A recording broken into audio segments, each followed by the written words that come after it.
মহামন্ত্রী মারওয়ান, আমি এখন দামেস্কের বাদশা। আমি দীর্ঘ 40টি বছর ওই নবীজির তাবেদারি করেছি, কিন্তু আবার যে কি বলছেন জনাব? হ্যাঁ মহামন্ত্রী মারওয়ান, হয়তো দয়াল নবীজি আমায় হাতে ছাড়ি দিয়ে ডাকছে। আমি যে আর বিলম্ব করতে পারবো না। কি বলছেন জনাব? মহামন্ত্রী মারওয়ান, আমি ওই নবীজির সাথে ওয়াদা করেছিলাম। হ্যাঁ, নবীজির সাথে ওয়াদা করেছিলেন। কি ওয়াদা করেছেন জনাব? হ্যাঁ মহামন্ত্রী মারওয়ান, হোসেনকে আমার এই মহান সিংহাসন দান করব। আমি পরপারে চলে যাবার আগে হোসেনকে। কি বলছেন জনাব? আপনি ওই হুসেনকে যদি এই রাজ্যভার তুলে দিয়ে যান, তাহলে আপনার পুত্র ইয়াজিদ রাস্তায় রাস্তায় ভিক্ষা করে খাবে। তাহলে আমি কি করব মহামন্ত্রী মারওয়ান? আপনি এই রাজ্যভার আপনার পুত্র ইয়াজিদকে দিয়ে যান, আমি ওকে রাজি কার্য শিখিয়ে দেব জনাব। মহামন্ত্রী মারওয়ান, ইয়াজিদ তো একজন ছেলে মানুষ। আমি তো রয়েছে জনাব। সে কি পারবে এই বিশাল রাজ্য পরিচালনা করতে? আমি শিখিয়ে দেব জনাব। বেশ, আপনি যখন বলছেন, তাহলে আমার পুত্র ইয়াজিদকে দরবারে পাঠিয়ে দিন। আমি তাই করছি জনাব, আমি তাই করছি। ইয়াজিদকে দরবারে পাঠিয়ে দেন।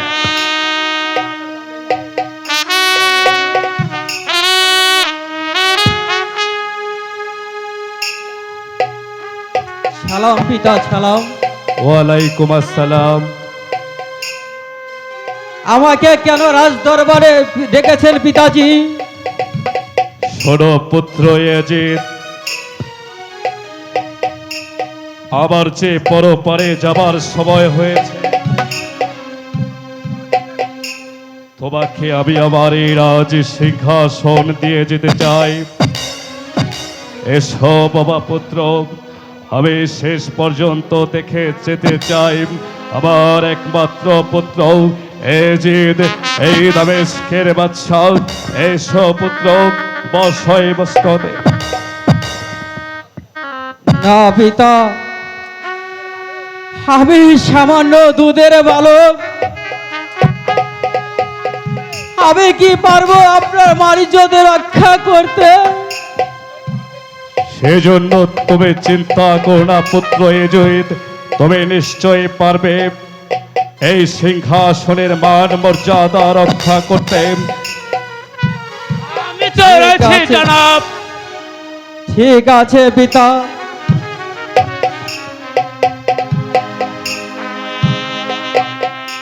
আমি আপনার আদেশে মাথা পেতে নিব পিতা। আমি জীবনে কখনো আপনার কথা অমান্য করিনি, আজও করব না পিতা। আপনি শুধু আমাকে এই আশীর্বাদ করুন, আমি যেন এই মহামন্ত্রী মারওয়ানকে নিয়ে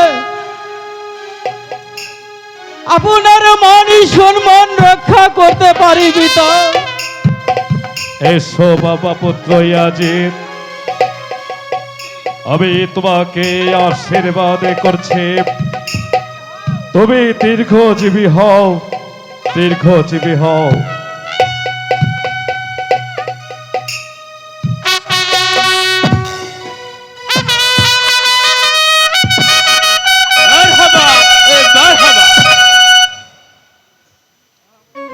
মহামন্ত্রী মারওয়ান, আমার একমাত্র পুত্র ইয়াজিদকে আমি আমি আপনার হাতে অর্পণ করে দিয়ে গেলাম। ঠিক আছে জনাব, আমি আপনার কথা অক্ষর অক্ষরে পালন করব জনাব। এসো পুত্র, তোমাকে আমি এই রাজ্য ভার দিয়ে আমি চির বিদায় নিয়ে চলে যাব। হ্যাঁ, তোমাকে একটি অনুরোধ করব বাবা এজিত, তুমি এই দামেস্কের সকল প্রজাদের সুখে দুঃখে সহায় থেকো। হে মেহেরবান খোদা, হ্যাঁ তুমি আমার একমাত্র পুত্র এজিতকে দেখে রেখো। তুমি তার মঙ্গল করো খোদা, তুমি তার মঙ্গল করো। আমি তাহলে চললাম মন্ত্রী মারওয়ান। ঠিক আছে জনাব। হে বিদায় পুত্র, বিদায়। হে বিদায় আমার এই দামেস্কের জনসাধারণ প্রজাগণ। হে বিদায়, বিদায়, বিদায়। মহামন্ত্রী মরণ, জনাব, পিতার আদেশে আজ আমি দামেস্কের অধিপতি। পিতা যাবার পূর্বে আমাকে বলেছিল একটিবার হরিণ শিকারে যাত্রা করবে। তাই আমি আর বিলম্ব করব না। আপনি সারা রাজ্যময় ঘোষণা করে দিন, আপনি আগামীকাল আমার হরিণ শিকারে যাবার ব্যবস্থা করে দিন। তাই করছি জনাব, আমি তাই করছি। এই ক্যাসিট কাবিল খাকে পাঠিয়ে দে। জনাব, কাবিল আমাকে খা, আবার কি জন্য ডাকেছেন জনাব? তুমি সারা রাজ্যময় ঘোষণা করে দাও আগামী কাল মোহাম্মদ সম্রাট এজিদ হরিণ শিকারে যাবে। যে রাস্তায় হরিণ শিকারে যাবে সেই রাস্তায় যেন কোনো নরনারী থাকতে না পারে। তুমি ঘোষণাটা করে দিবে। চলো আমি তাই করছি, আমি তাই করছি। চলো, জনাব। মহারাজ, চলে এসো মহামন্ত্রী মরণ। মহামান্য এজিদ এদিকে এই রাস্তায় হরিণ শিকার আসছে। আপনারা কেউ এরিয়ার ভিতরে আসবেন না। হুঁশিয়ার, হুঁশিয়ার।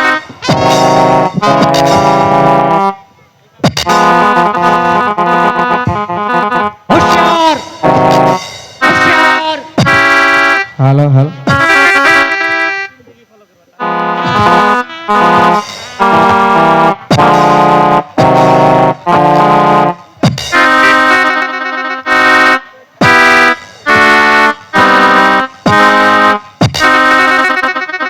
হুঁশিয়ার, হুঁশিয়ার মহামান্য এজিদ এদিকে হরিণ শিকারে আসছে। আপনারা কেউ এরিয়ার ভিতরে আসবেন না। এই মহামান্য কাবিল খার আদেশ।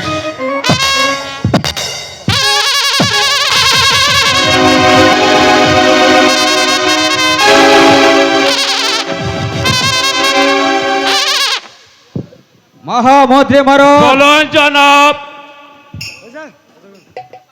এত কষ্ট করে একটি হরিণের সন্ধান করতে পারলাম না। এখন যে তেষ্টায় আমার বুকে ফেটে যাচ্ছে। কি বলছেন জনাব? আমি যদি একে ফোঁটা পানি পান করতে পারতাম তাহলে যে আমি বড় শান্তি পেতাম। কি বলছেন জনাব? এখন আমি পানি খাওয়াবো। চলুন, ওই তো একটা লোকালয় দেখা যাচ্ছে, ওইখানে একটি ডেরার মতো দেখা যাচ্ছে। চলুন আমরা ওখানে গিয়ে পানির সন্ধান করতে পারি কিনা। তাই চলে আসুন মহামন্ত্রী মরণ।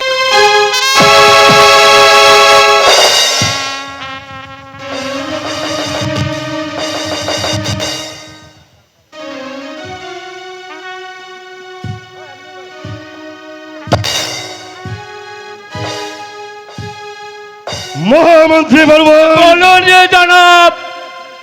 আমি হচ্ছি মক্কা মদিনা দমেস্কের একক ছত্রধারী নেতা সৈনিক সাহেব সম্রাট নাজির। আমাকে দেখার জন্য মক্কা মদিনা দমেস্কের হাজারো রমণীরা বরণডালা সাজিয়ে অপেক্ষা করে, আর সামান্য রমণী আমাকে পানি না দিয়ে আমার চোখের সামনে ঘরের দরজা বন্ধ করে দিল। আমি শিকার এসেছিলাম, শিকার আমার হয়ে গেছে। এবার আমি আমার প্রাসাদে ফিরে যেতে চাই। তাই চলুন জনাব। বাকি কথা আমি আমার প্রাসাদে গিয়ে তারপর আমি আপনাকে আমার জীবনে অনেক সুন্দরে আমি দেখেছি, কিন্তু এত সুন্দর আওরাত আমার জীবনে আমি কখনো দেখিনি। মহামন্ত্রী, আমি জানতে চাই কে এই নারী? আমি আমি কি করে বলবো জনাব? আমি ওই মহামন্ত্রী বলবেন, জনাব, আমি তা কিছুতেই বুঝতে চাই না। যে করে হোক না কেন আপনাকে ওই নারীর সন্ধান করে দিতে হবে। বেশ জনাব, আমি দেখি ওই নারীর সন্ধান করতে পারি কিনা।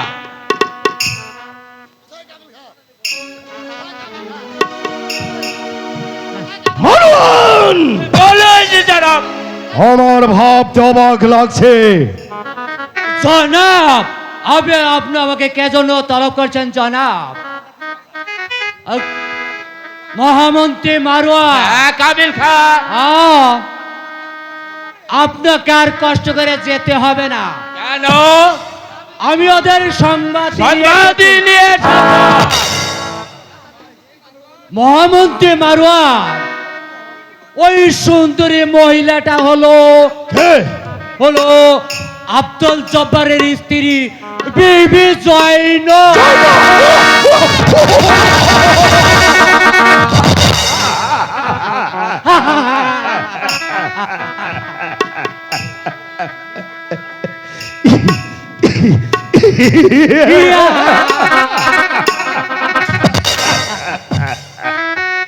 জয়নব! ওই জয়নবের রূপ যৌবন আমাকে পাগল করে তুলেছে। মহামন্ত্রী মারওয়ান, বলুন। আমি শুধু চাই ওই অপূর্ব সুন্দরী জয়নবকে নবীকে আমার বুকে চেপে ওর অঙ্গে জমে থাকা সমস্ত মধুটুকু আমি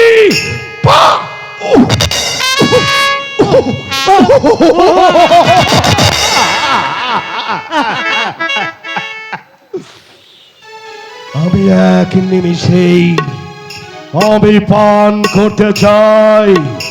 এবার বলুন কিভাবে ওই জয়নবকে? জনাব, জয়নবকে পেতে হলে পেয়েছি জনাব, পেয়েছি। এই আমি জব্বারকে একটি পত্র পাঠিয়ে আপনার দরবারে হাজির করুন জনাব। তারপর যা করার ব্যবস্থা করে দেব জনাব। মহামন্ত্রী বলবেন, বলুন জনাব। আর বিলম্ব কেন? এই মুহূর্তে খারাপ পত্র লিখে আপনি কাবিল খাঁকে দিয়ে পাঠিয়ে দিন। জব্বার যেন অতি বিলম্বে আমার কাছে এসে সাক্ষাৎ করে। আমি তাই করছি জনাব, আমি তাই করছি। কাবিল খা, তুই এই মুহূর্তে আমার পয়গাম নিয়ে চলে যাবি জব্বারের কাছে। জব্বার যেন অনতি বিলম্বেই আমার দরবার আছে আমার সঙ্গে সাক্ষাৎ করে। জনাব, আমি তো গোলামের গোলাম, আমি এক্ষুনি চলে যাচ্ছি রক্তখানা নিয়ে এসে, আমি তাই যাচ্ছি। রাজা হে মেহেরবান খোদা, পাক পরবর্তীকার, আর আমরা কত কষ্ট করব। বিবি জয়নব, স্বামী, আজ আমরা 7 দিনের অনাহারি, একটি খুরমা পর্যন্ত আমাদের পেটে পড়েনি,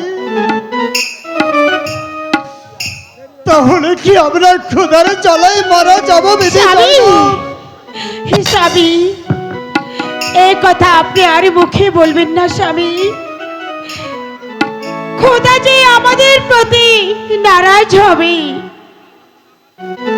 খোদা যখন আমাদেরকে এই দুনিয়াতে পাঠিয়েছে, তাহলে তিনি আমাদেরকে আহার জুটিয়ে দিবে। আপনি ও কথা বলবেন না, একটু ধৈর্য ধরুন স্বামী, আপনি একটু ধৈর্য ধরুন। ঠিকই বলেছ বিবি জয়নব, আমরা যে ওই আল্লাহর কাছে গুনাহগার,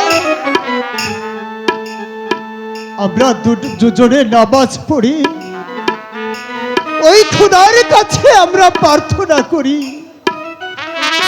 দেখি খোদা আমাদের দুঃখ মোচন করে কিনা। হ্যাঁ স্বামী, আপনি ঠিক বলেছেন, ওই খোদার কাছে আমরা আমাদের জন্য খাবার চাবো, ওই খোদাই আমাদের আবার যত কষ্টই দিয়েছে, তিনি আবার আমাদেরকে সুখী দেবে স্বামী, হ্যাঁ বিবি জয়নব, আমাদেরকে সুখী দেবে। এসো আমরা 2 রাকাত নামাজ পড়ে নিই।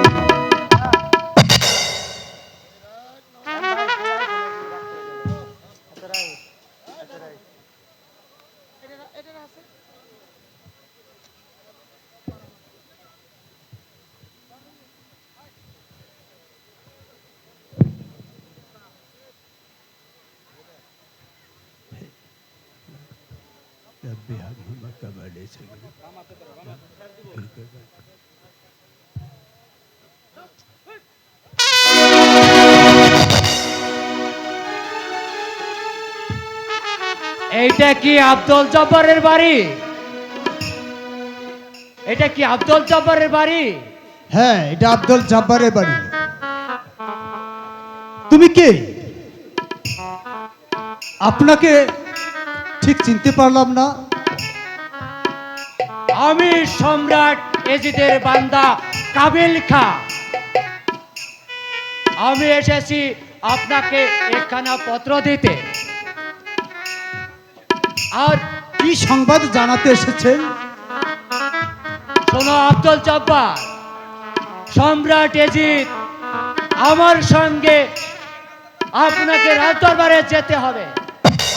কেন ভাই, আমাকে কেন যেতে বলেছে?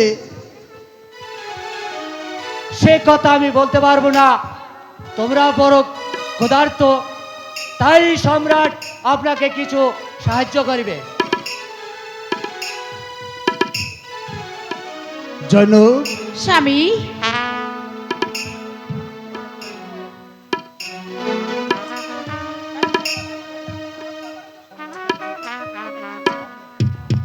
সম্রাট এজিদ আমাকে তলব করেছে। স্বামী,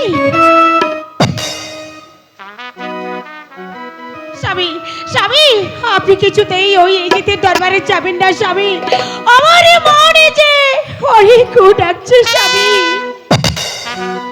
বিবি জয়নব, তুমি কোনো চিন্তা করো না বিবি জয়নব, আমরা যে খুবই অভাবী, ওই এজিদের দরবারে গেলে যদি কিছু আমাদের আহার দেয় তবে যাওয়া দুষ্টি বিবি জয়নব।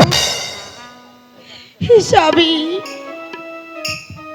আমার মনে যে সাই দিচ্ছে না স্বামী, আমার মনে যে অনেক ডাকছে, আমার মনে বলছি ওই এজিদের দরবারে গেলে, ওই এজিদের দরবারে গেলে আপনার বিপদ হতে পারে স্বামী।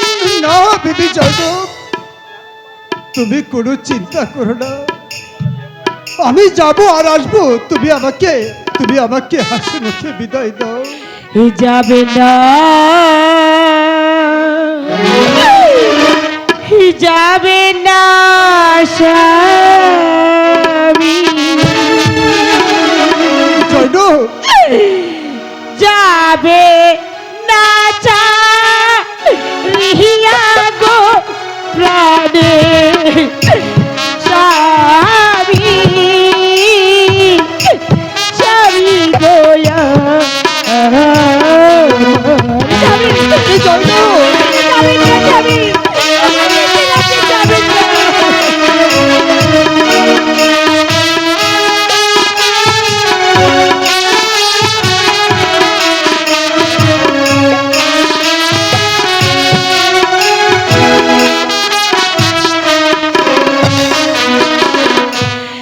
বিদায় দাও, বিদায় দাও গো জয় গো, বিদায় দেওয়া মহলে গো প্রাণে গো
কথা শুনাইলে রে গো স্বামী সইতে না পাহাড়ি গো প্রাণে স্বামী স্বামী গোয়া জয় না তুমি আমার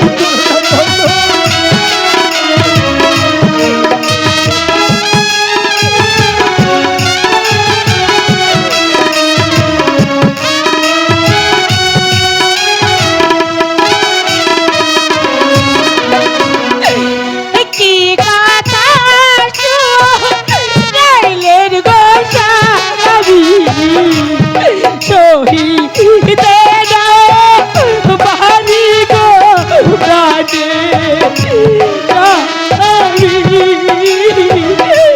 আমি গোয়া জয় না তুমি অভিমানী করো না জয় না আব্দুল জব্বার আমার তো বিলম্ব সহ্য হচ্ছে না, চলে এসো আব্দুল জব্বার। বিবি জয় না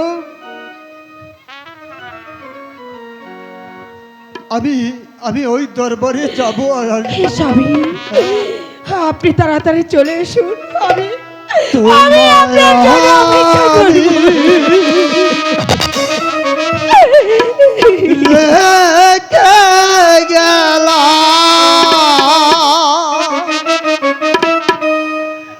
আল্লাহ নবী আছে গো প্রাণে প্রিয়ে প্রিয়ে গো আহাবা স্বামী স্বামী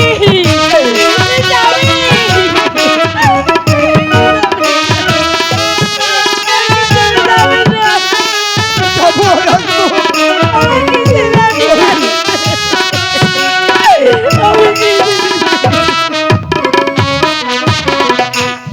তোমায় আমি রেখে গেলাম